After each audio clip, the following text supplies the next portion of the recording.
Baseball player Mike McCormick was a four-time All-Star. Vern, you probably remember pitching with the Giants and the Senators and the Yankees. All these teams he played for, that was before free agency. Mike McCormick, how you doing, Mike? Well, I'm doing fine. How you guys doing? Good. We just got done with legendary broadcaster Vern Lundquist. Ah, well, that's a good guest, rather. Definitely. You're not too shabby either, Mike. Well, I tell you, I think my days are behind me, but I still enjoy talking to you guys about the old days. Now, you came up with what was then the New York Giants. Yeah, I think what made it kind of unusual was that I came up at 17 right out of high school and was able to stay with the team as they moved west and become a fixture in their rotation. So until I had a rehab assignment 10 years into my career, I had never played in the minor league. What was that like, going from high school and Legion ball to all of a sudden you're in the Polo Grounds? Well, it was, I was a boy lost in a man's world, but the ball players, which they could have been kind of, I guess, nasty to me, really accepted me for what I was, and I was a kid, and I was called kid by everybody, and they made my life a lot better than they could have, certainly. So when you went from New York to San Francisco, I mean, it's difficult for anyone, but Willie Mays, they said he was not basically accepted in San Francisco at first, and his family basically had to put up with a lot. Well, he was not. I won't say that there was segregation, at least in California in those days that I was aware of, but he moved into a pretty upscale neighborhood in San Francisco, and they weren't accustomed to having an Afro-American move in there, and I think there was just some tough times for Willie probably the first year, but after that, everything settled down, and he seemed to be fine. Okay.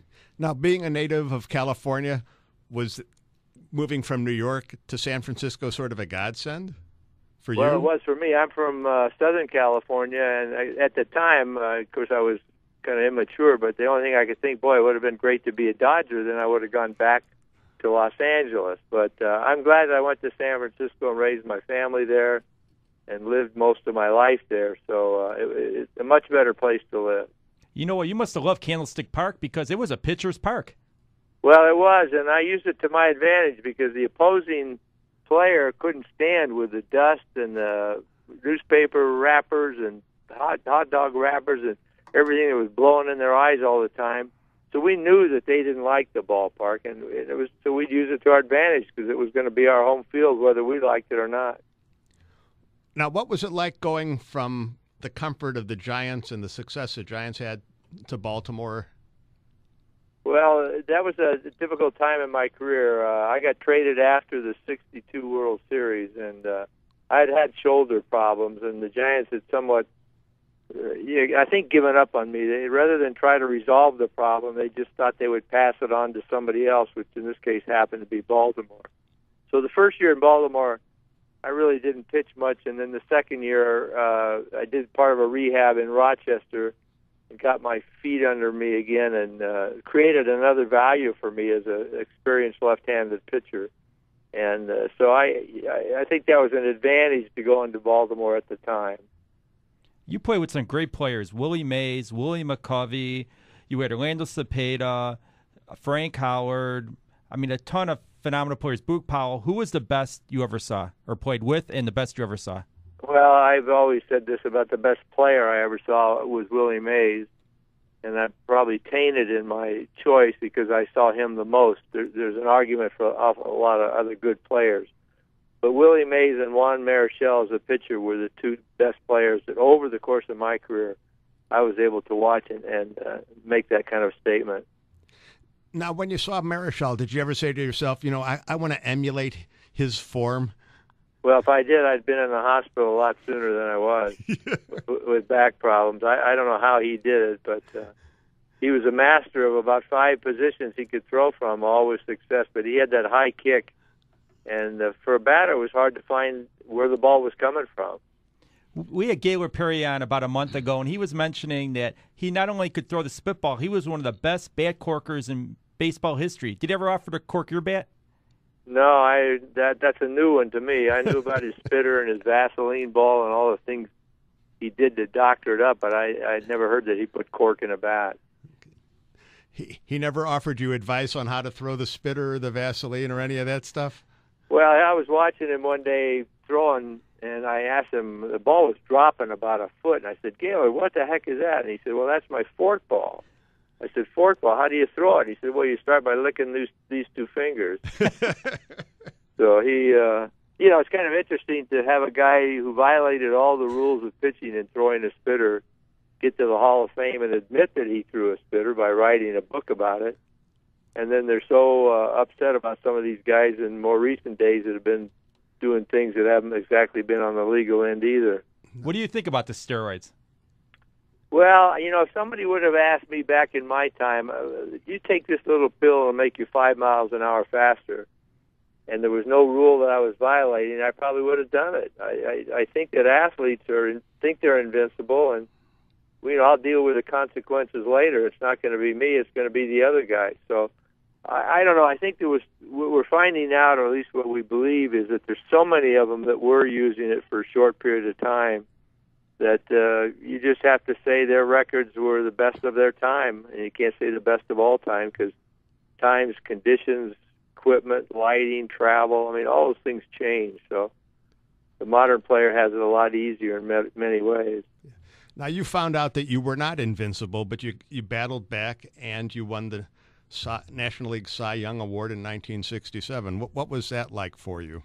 Well, that was exciting because the same team that had gotten rid of me at the end of the 62 season and thought that I was washed up was the same team that made a trade to bring me back as kind of a journeyman left-hander, a short reliever, a long reliever, spot starter, and to come back and have that great year for them, it was kind of like here, this will show you. But it was very rewarding, very happy. What do you think about Steven Strasburg? This guy was a phenom like you were at 17, like Sam McDowell was back in the day, and he pitches half a year and then he needs arm surgery. Do you think it's the way that these pitchers throw now? They put so much torque on their arm, their elbow, their shoulder, that these guys are going to all develop arm problems. Well, they've got this what seems to be this mystical 100-pitch rule, and they kind of watch these guys with that. And I think if we'd have played under those same conditions, we probably would have thrown a little harder than we did because we would have had more emphasis in striking you out. We were taught how to just get you out. And the expectations of my time were to go 9, which didn't happen all the time, but we usually gave them 7. So I just think they have such big investments in these kids that they have to protect them. In Strasburg's case, I think that his pitch, he was known for such an overpowering fastball that he probably wasn't completely strong enough to play in the major leagues yet. And they also attribute a lot of these problems to the slider. Is that a pitcher you dealt much with? I don't know that they throw the slider as much today as they did in my time.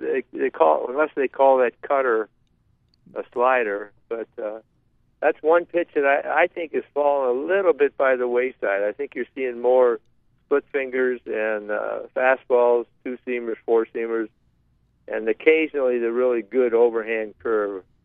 Most of them seem to have lost that pitch. Who was a bigger competitor, Bob Gibson or Juan Marichal? Those guys seem like they were clones of each other. Well, they were two different types of personalities. Bob Gibson would just as well knock you down as look at you. Juan just kept things very quiet, and he's sneaky, and he'd knock you down, and I don't think you realize you'd been knocked down. Whereas Gibson would stand out there and try to intimidate you. So there were two different styles, two great pitchers. Obviously, both deserve to be where they are in the Hall of Fame. Now, was there one batter that gave you a lot of trouble? Well, I've always said that the toughest hitter that I had to get out that I remember was a guy named Billy Williams out of Chicago. And I'm a left-hander, he's a left-hander, but I swore he knew what was coming. But most recently, somebody brought it to my attention with all the research that's gone on in past records that the guy that hit me the best over my career was Vada Pinson. Who was another left-hander. Another left-hander, so that doesn't speak well for my style of pitching. What are you more well known for? The 4-time All-Star, the Cy Young Awards, or giving up Hank Aaron's 500th home run? Well, obviously the Cy Young, But the 500 was kind of a big irritant at the time, but it, right now I think it's great. I'm part of history, but at the time I wasn't so excited about it. So I see you also hit the 500th home run by a pitcher in history. Do you still have that baseball? I don't, because I didn't know until some time after I had retired that I had done that. I think with the age of the computer, people have gone back through the archives and created all kinds of statistics and records that we were not aware of. Otherwise, certainly I would have tried to get the ball. But I'm having a tough time finding out who I hit it off of. What do you think of the current Giants pitching staff? Well, I rank it among the best in baseball, maybe the best. But there could be an argument about Philadelphia's starting pitching. But the Giants just, have got an incredible year going for them, and they have an inability to score runs. They hack away to get 1 or 2 runs, and then they beat you 2-1, 3-2, or shut you out. You just hope they can do that all summer, but I don't know. I think they'd be happy if they could pick up a hitter. Somebody could hit the ball out of the park for the balance of the year. The Cubs have a lot. We'll ship you Aramis. We'll ship you Carlos Pena. Thank you very much, Mr. McCormick. It was a pleasure talking to you. You're my pleasure. Thanks, guys. Thank you.